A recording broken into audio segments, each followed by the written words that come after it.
Hi, this is Lisa McCormick, developer of the Note2Self methodology of music learning, and you're listening to the Musicality podcast. Ever wondered why some people seem to have a gift for music? Have you ever wished that you could play by ear, sing in tune, improvise and jam? You're in the right place. Time to turn those wishes into reality. Welcome to the Musicality podcast with your host, Christopher Sutton. Hi, this is Christopher, founder of Musical You, and welcome to the Musicality podcast. Have you ever felt frustrated because you keep getting something wrong in the music you're learning? Or worried that there is just too much to learn, and you're coming to music too late to ever master it all? Today I have the pleasure of speaking with Lisa McCormick, a successful singer-songwriter and creator of the Note2Self methodology of music learning, which can help with exactly those kinds of mindset barriers, especially among adult musicians. After several years as a successful artist, Lisa turned her attention to teaching and now specializes in helping adult beginners get going with guitar and ukulele. I first met Lisa several years ago when I discovered an excellent course she created to help guitarists start playing chords by ear. As well as in-person classes one-on-one and in groups around Brattleboro, Vermont, she provides courses through her website, lisamccormick.com, and is a senior faculty member at guitartricks.com. What I love about Lisa's approach is that she really focuses on the joy of making music from day one, and she strips away the complexity that can often make learning music frustrating for adults. In this conversation, we talk about the emotional baggage that can make it difficult for adults to begin learning a new instrument and how to get around that, how she helps complete beginners play a song on ukulele in less than 10 minutes and play several songs by the end of one day, and how the Note2Self methodology can equip musicians, particularly those who are self-taught or trying to make use of internet resources to learn, to get away from the negative self-talk and confusion that can hold them back, and instead learn faster by having effective and healthy mental habits. Lisa also shares the simple 3-word mantra from Note2Self that you can start using immediately. And honestly, this alone could be transformative for how much you enjoy your musical journey. My name is Christopher Sutton, and this is the Musicality podcast from Musical You. Welcome, Lisa, and thank you for joining us on the show today. Let's start at the beginning. Can you tell us a bit about how you began making music and what that learning experience was like for you? Sure, yeah, I began as an avid Beatles fan at the age of 10. And I started with a guitar. My dad had a guitar in the house, and he was a huge Beatles fan, so there was always that music playing in the house, which I loved. And I just tried to begin to figure things out, as a lot of people do. As I got a little older into my teens, I took a few lessons in folk music, and I took about a year of classical studies, which was really not that much fun at the time, but it was really useful in my understanding of more of the formal aspects of music. Terrific. And it sounds like you were very much self-taught in the early years then. Very much so, yeah. So I took those lessons as a teenager, and then ever since then, I took it on my own. And I basically just used the skills that I had learned, sort of the technical skills on the instrument, but a lot of ear, just really, really, really listening and really trying to discern how is that artist making that instrument sound that way? What is so magical about that particular chord change right there? Why does it just hit me in the heart? And so it was very much through listening and emulating and experimenting. Fantastic. And I believe you started performing quite early on. Is that right? Well, informally, yes. As a teenager, I did some church coffee house stuff with a friend. Great. But didn't really get serious about having a professional music career until I was in my later 20s, and then really, really bore down and have been a professional musician ever since. Terrific. A lot of people, I think, have that kind of passionate music hobby early on when they're young, but few actually follow through beyond their teenage years. Mm-hmm. What was it for you that made it clear your life was going to be about music? Was it always obvious to you? It wasn't obvious to me. I loved it, but I never considered it an option as far as, a sensible way to make a living. You play the guitar on the weekends with your friends and you go out and you get a real job. So that was the paradigm, that I grew up with. So I went out and I got a degree in education. I got a lot of training in teaching, interestingly, teaching adults who have full intellectual capacity, but who were severely dyslexic and couldn't read. And it was through that and through the amount of work that one of my students in particular put into learning how to read as a young adult that I said, what if I took my passion that seriously and stopped doing the safe job for a minute? I'm still young enough to try it. And what if I poured myself into music like he poured himself into learning to read? What would happen? It's either going to work or it's not going to work, but at least I'll find out. Fantastic. And where did you take it from there when you said, okay, maybe I can pursue music as a career? Mm-hmm. What was the next step? Get a job waiting tables. And just do a lot of practicing. Again, back into my own studio. I bought back then it was the Fostex 4-track.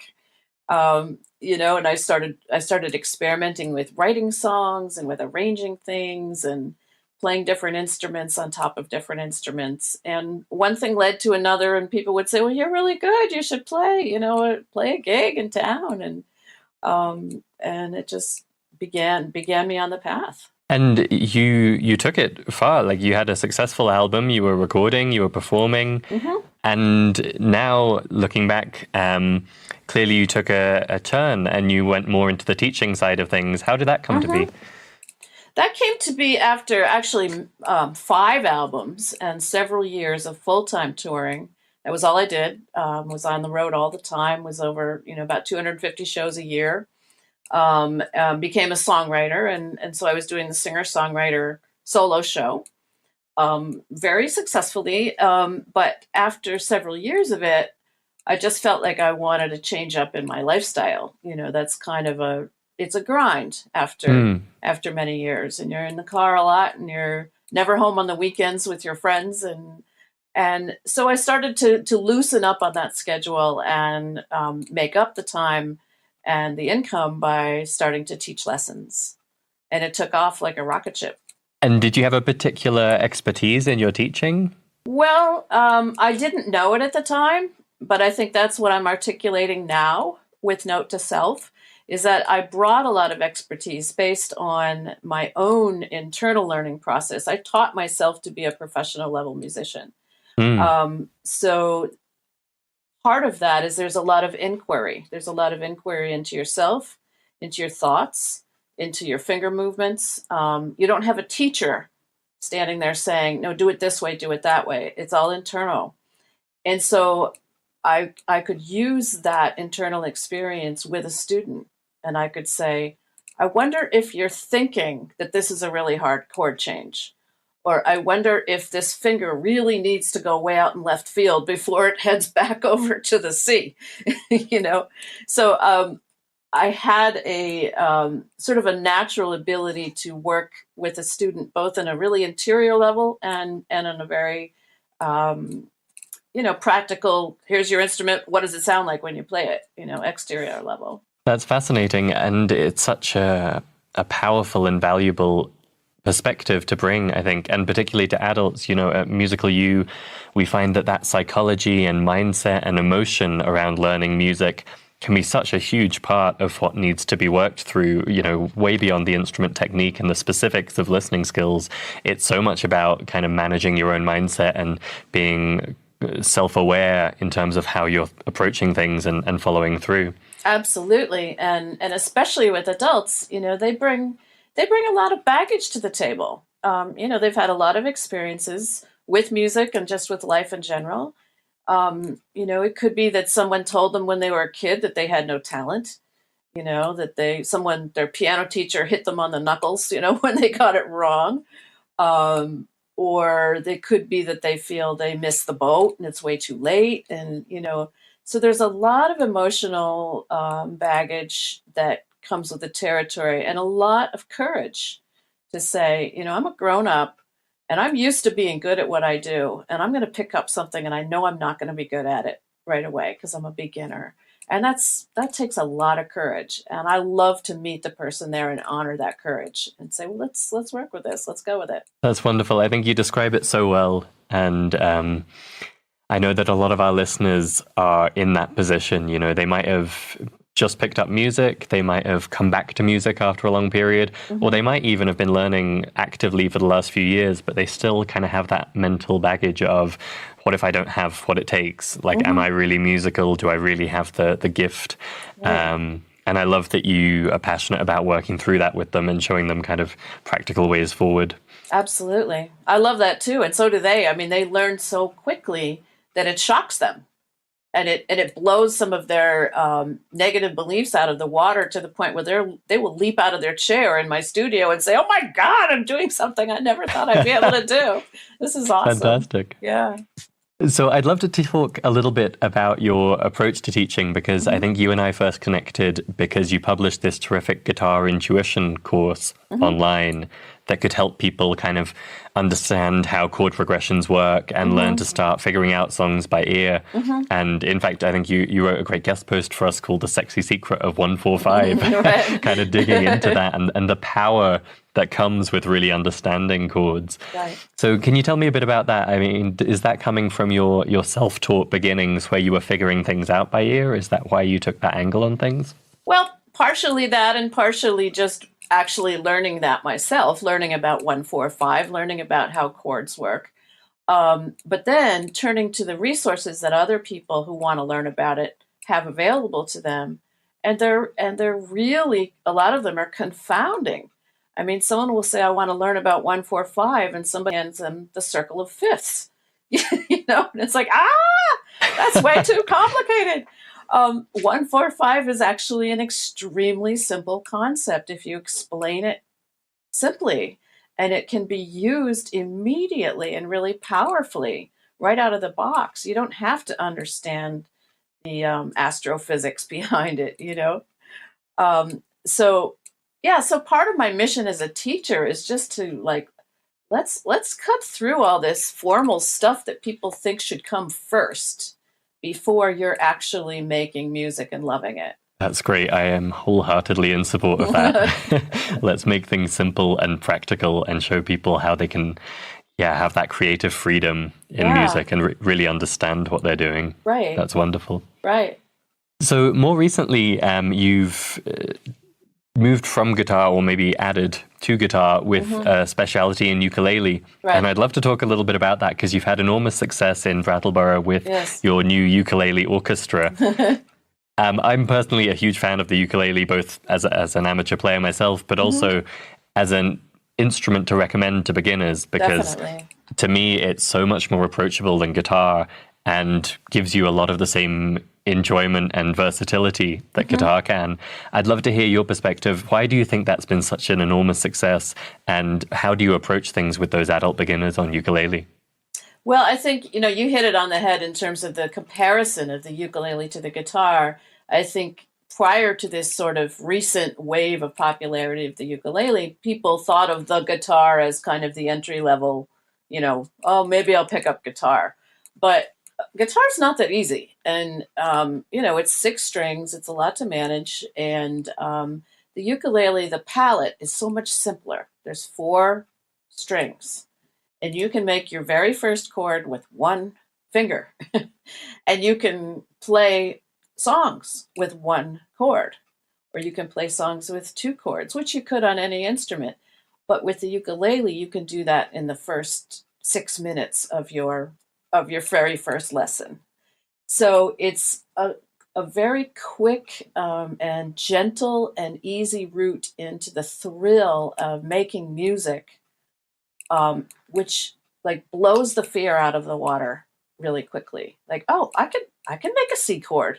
Wow, wow, I can make an F chord. Oh my gosh. And I can play this song. You've got to be kidding me. It comes together so quickly. So it builds their confidence really quickly. That's a really great description. And can you tell us a little bit about what one of your sessions looks like with that group?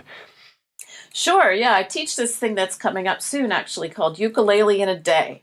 And it's Wow. it's a 10 I think o'clock. that should be required study for every person on the Yes, planet. I think so too. That would be great. It starts at 10 in the morning. We go to 3 in the afternoon, and we assume that nobody knows anything about music or instruments. And I even have ukuleles there for people to borrow if they don't own one or can't borrow one. And we just start right at the beginning with making music. So, in other words, I have myself and I have assistants get everybody in tune. We don't start with what's the name of the strings. We don't start with how to tune. We start with how do you make a C chord? And so really 6 minutes into class, I've got a room full of people playing a C chord. And then how do you make a C chord in a very simple 4/4 rhythm? And 7 minutes into class, everybody's playing C in 4/4. And then I start to sing the song, Kookaburra Sits in the Old Gum Tree, which you can sing with just the C chord. And they all start singing along, and then they all jump out of their chairs and scream. So my theory is create success immediately, invite them into making music immediately, and then explain, and then when the questions arrive, then explain what needs to be known to make more use of this. So what it looks like, we start with one chord, then we add a second chord. We play Eleanor Rigby with 2 chords. We play, Down by the Riverside with 3 chords. And, by the end of the day, they've got several 3-chord songs and a basic 4/4 strumming pattern that'll last them for years. That's incredible. I think that's such a beautiful approach. And I was only half joking before. I think if everyone started on their first day of school and had that kind of experience, we'd have a very different generation of musicians and far fewer people who said, oh, I'm not musical, or I can't sing, or I don't understand music. Right. That would be wonderful. Yeah. So after all your years of experience teaching music, and particularly with adult beginners, you've now formulated a new music learning methodology called Note2Self. Right. Could you tell us a little bit about that, where it came from and what makes it different? Yeah, it's kind of where it helps you when you have, you've looked at the YouTube video, you've read the instructional book, you've tried to follow those patterns. Now it's time to turn that stuff off and it's just you and the instrument. Well, what on earth do you do? You are not a trained teacher, you're not a trained instrumentalist. So what Note2Self does is it helps you to understand all the different factors that are going on in the process of making music. And that includes, the size and the shape of your instrument. That includes your thoughts. That includes your own physical body and, any quirks or arthritis or the broken finger or, it includes your physical body, your mental body. And the other aspect of the word note besides music is that it includes dialogue with yourself. It includes saying, every time I land that finger too far to the left, the note sounds bad. Note to self, don't land the finger too far to the left. Very simple, like just a conversation with yourself that is non-judgmental. It's just based on noticing and inquiry. Every time I do it that way, it sounds bad. Every time I fix it and do it this way, it sounds better. Let's take that in. Let's make that part of the process. But a lot of people don't have that. They don't have that self-coaching understanding. It's like every time I do this, it sounds bad. Therefore, I'm bad.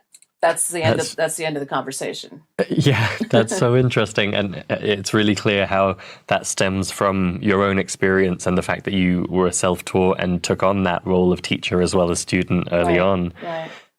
So I had the chance to look at some of the Note2Self material before we spoke. And what I love about the approach is 2 things. One is that you focus on the kind of creative autonomy and helping the student actually feel like they can create their own music, not just play each note they're told to. And also that you focus so much on the mindset and emotion that's associated with playing music. as we've touched on, Right. especially when improvising or when playing in front of others, that kind of self-talk that can go on and potentially really limit what you're able to do. Can you tell us more about the note and the self in Note2Self? Because I thought that was a really elegant framework.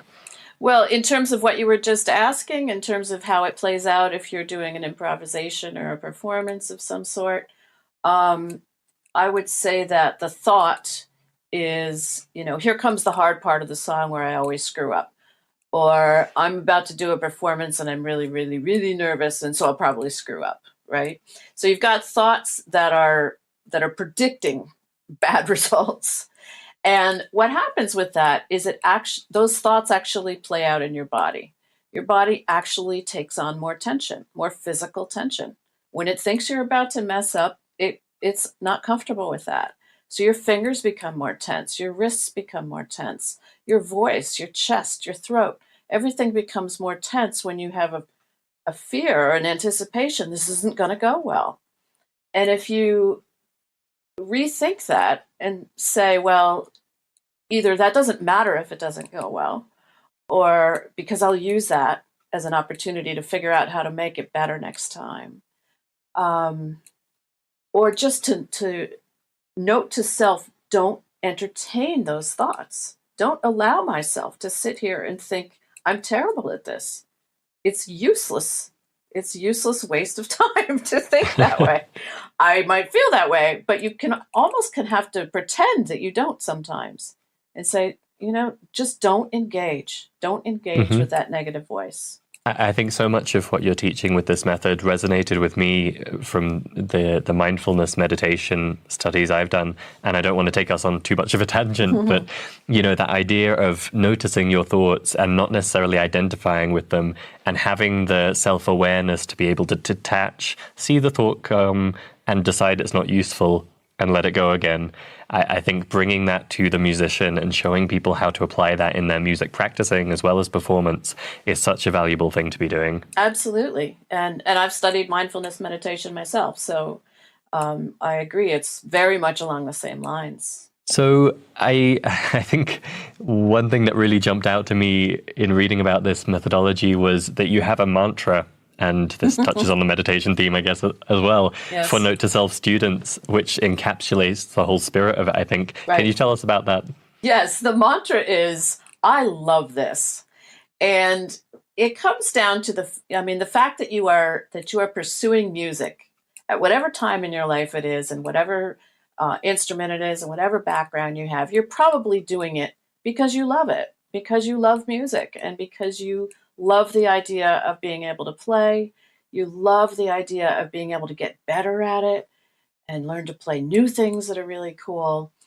And to acknowledge and recognize that in that process, it's not always 100% fun and it's not always 100% success, but that's all part of the process and that's how you do get better.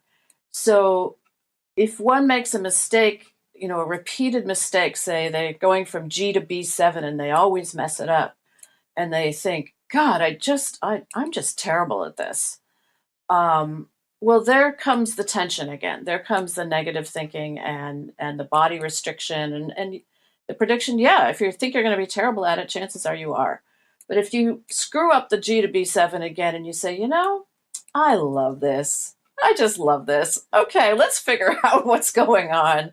Why does this keep going on? I love it. I think of it as a puzzle. I have a puzzle to solve. I keep making this wrong move, but that's because my fingers are misunderstanding something about the move. They're going too far. They're not going far enough, or they're hitting at the wrong angle. And that's a simple misunderstanding. I love this. I love figuring this out. And so to encourage people to use I love this as a mantra to say when things are going frustratingly poorly and when they are going well, also to give credit and to give notice to the fact, wow, I just got that. I love this. I just got a new thing. I just learned to play something new. I love this.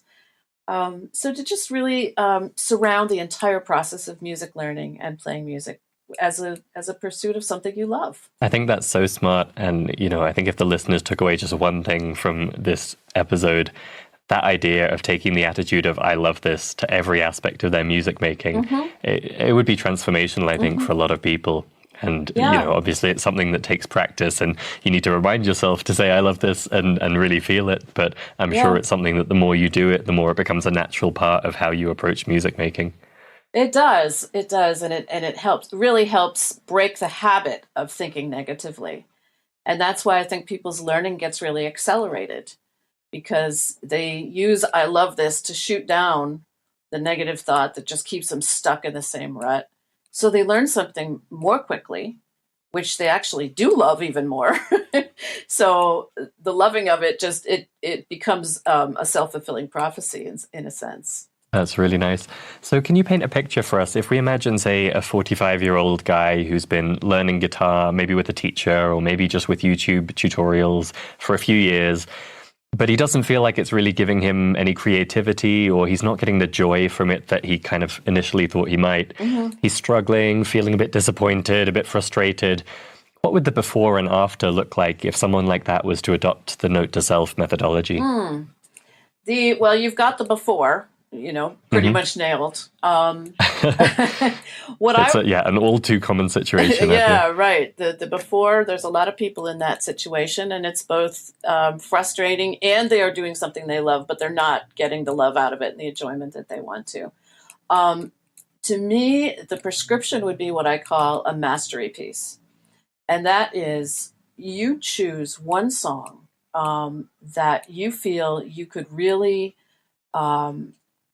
really focus on, really, really study. Make it your study.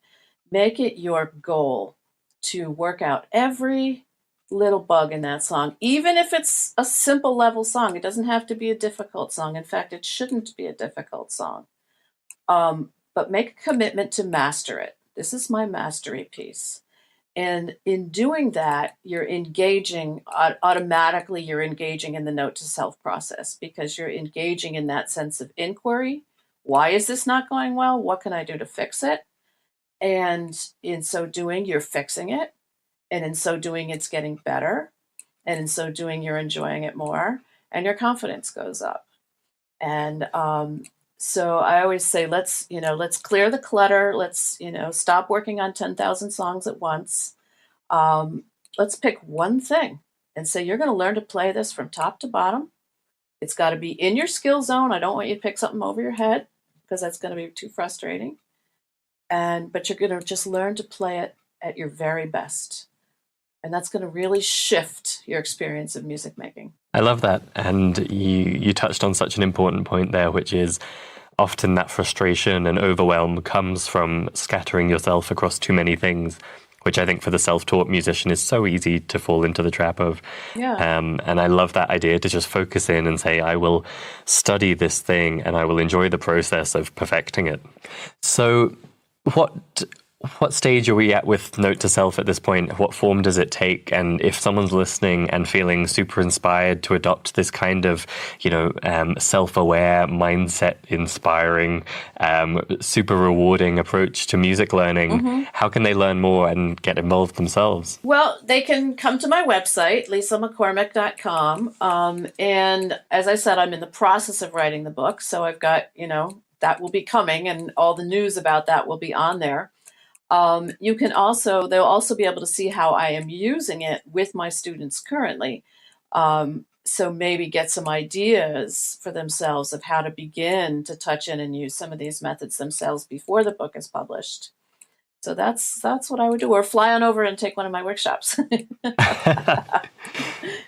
Terrific. So lisamccormick.com is the place to go. Yeah. We'll have a link to that and everything else we've talked about in the show notes for this episode. Lisa, do you have any parting advice or tips for the listener?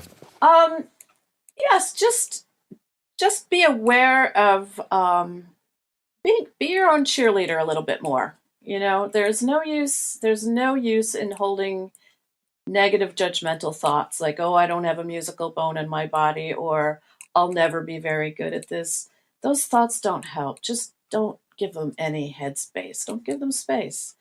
And go in there and love it. Go in there and listen and hear how beautiful what you can do is. and feel how beautiful it feels to refine what you can do and make it even more delicious. But get away from the negativity if you can. That's wonderful. And I think I would just challenge our listeners, take this week and every time you practice music, remember Lisa's mantra of, I love this, and see if you can start to internalize that, because I think that, along with the rest of the Note2Self methodology, could make such a transformative impact on your music learning. Thank you so much, Lisa, for joining us today. Thank you, Christopher. It's been great talking to you. The Musicality Podcast is brought to you by Musical You. Learn more at musical-u.com. That was definitely one of those conversations that had me thinking, wow, that is so true. I wish someone had taught me this stuff when I was first learning music. To me, the big message from the conversation with Lisa was this: learning music is hard, especially as an adult, but it doesn't have to be. Lisa started out very much self-taught and by ear, and that's reflected in the way she helps musicians learn now. She described it as listening, listening, listening, to understand how musicians made their instruments sound that way, like how a certain chord change could just hit her in the heart. That kind of active listening is something that is all too often neglected. As we touched on in the recent episode with Jed Brocky of the Guitar and Music Institute, many music learners today expect to be spoon-fed with which notes to play when, but there is such value in taking the time yourself to listen deeply and figure things out by ear. Lisa was inspired by the passion and determination of a student, actually outside the world of music, to pursue her own dream of a career in music. And she had great success, publishing 5 albums and touring 250 shows a year for several years. When she wanted a change in lifestyle, she turned her focus to teaching, and has been able to bring deep insights to help adults learn in a more effective and enjoyable way. As Lisa noted, it takes courage as an adult, when you're used to being good at everything you do, to pick up an instrument and say, okay, I'm not going to be good at this right away. We all bring baggage with us from the world of music and from life in general, and that makes it challenging. But Lisa has found a couple of powerful ways to cut through that. The first is to strip away the formal theory that people think should be learned first, and instead focus on what actually helps you with making music. For example, she teaches the core concept of 1-4-5 chord progressions, but without going into great detail on the music theory side, so that her students can start playing chords by ear quickly and easily, and then fill in the more advanced stuff later on. A great example is her Ukulele in a Day course, where she's able to get a room full of adults who have never played before, all strumming their way through a song within 10 minutes, and equip them with several songs they can play by the end of just one day. I have a slight bee in my bonnet about how guitar and piano are often assumed to be good first instruments, when in fact they're both quite difficult. That can result in a lot of discouraged musicians who never actually reach the point of enjoying making music. So I loved Lisa's recognition that actually ukulele can be a much easier and more rewarding beginner instrument that can also act as a bridge to guitar later on. And how she gets people playing songs in such a short time to prove to them that they do have what it takes, without needing them to take weeks of lessons before having that experience. As she put it, she wants to create success immediately, invite them into making music immediately, and then explain what they need to know to make more use of what they've learned. The other powerful way Lisa helps adults cut through their baggage is with really effective mindset strategies. We talked about her new Note2Self methodology, an encapsulation of all she's learned about helping adults with the mindset of music making. I'm sure you'd agree that listening to her talk through some examples, it was really clear how important and valuable it is to bring mindfulness, self-awareness, and a bit of loving kindness to your music practice. A great example is the recommended mantra of, I love this. When things are going well, when they're going badly, it's a way to reconnect with what you truly love, i.e. music, while reminding you that every challenge is an opportunity to enjoy the problem solving and your journey of learning music. It's easy to feel overwhelmed at the sheer volume of areas you can usefully study in music. And that's a true challenge if you're partly self-taught or you're making use of internet resources to help you learn. there is just an endless supply of things you can feel obliged to cram into your limited practice time. So I thought Lisa's recommendation for coping with this was excellent. To focus for a while on just one mastery piece, something you're going to explore inside out and in great depth, treating it as a vehicle to hone your craft and develop that sense of inquiry and problem solving, and practice that mantra of, I love this. I hope you enjoyed this conversation with Lisa. I'm sure you could find lots in there to relate to. I certainly could. And so I hope her recommendations will be useful for you. If you take just one thing away from this episode, I hope it's that mindset of, I love this. Try making that your reaction during practice this week, when things go well and when you hit a hurdle. Remember your love of music and the fun of solving problems and improving your musicality. You can learn more about Lisa and the Note2Self methodology at her website, lisamccormick.com, and that's McCormick spelled McCormick. And of course, we'll have a link to that and everything else we mentioned in the show notes for this episode at musicalitypodcast.com. Thanks for listening to this episode. Stay tuned for our next one when we'll be talking about mindfulness for musicians. Thank you for listening to the Musicality Podcast. This episode has ended, but your musical journey continues. Head over to musicalitypodcast.com, where you will find the links and resources mentioned in this episode, as well as bonus content exclusive for podcast listeners.